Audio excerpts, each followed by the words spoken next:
on résout les crises telles qu'elles se présentent. Aujourd'hui, la crise porte sur la forme de l'État. Et que cela ne nous plaise ou pas, c'est le cœur du problème. Justement, nous devons discuter de la forme de l'État au Cameroun.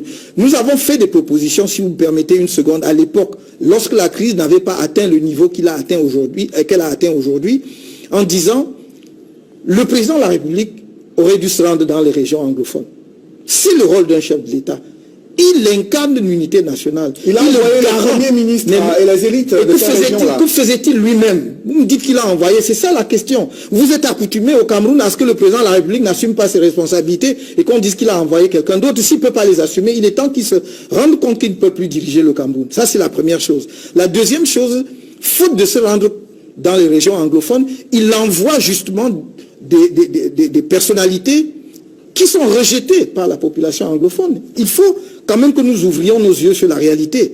Et donc nous disons, au MRC, nous proposons que le président de la République constitue une délégation de type politique avec des personnalités de la société civile, des personnalités du monde religieux, des autorités traditionnelles pour aller porter un message de paix, des autorités venant de toutes les régions du pays, parce que nous sommes en Afrique et nous savons qu'un messager de la paix n'est jamais foutu à la porte. Et il ne l'a pas fait. Et derrière cela, le dialogue est ouvert depuis plusieurs années. Si derrière cela, depuis combien d'années, avec qui? C'est quel dialogue? Où est le lieu du dialogue? Pouvez-vous me dire où ce dialogue se tient?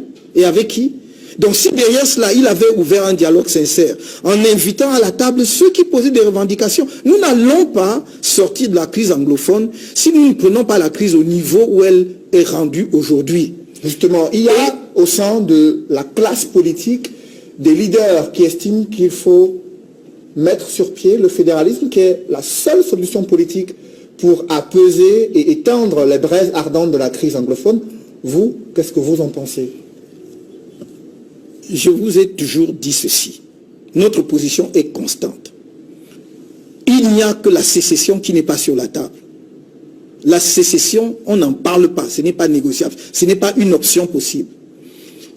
Nous nous sommes battus, que ça plaise à certains ou pas, nous nous sommes battus au Cameroun pour que ce pays reste entier et qu'aucune partie de notre pays n'aille ailleurs.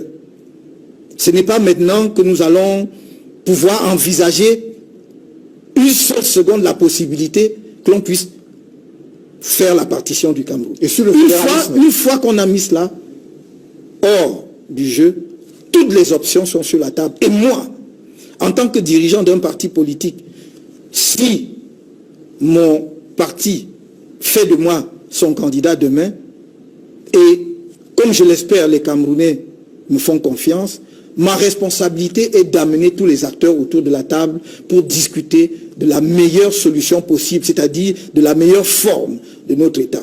Il fut un temps où j'ai défendu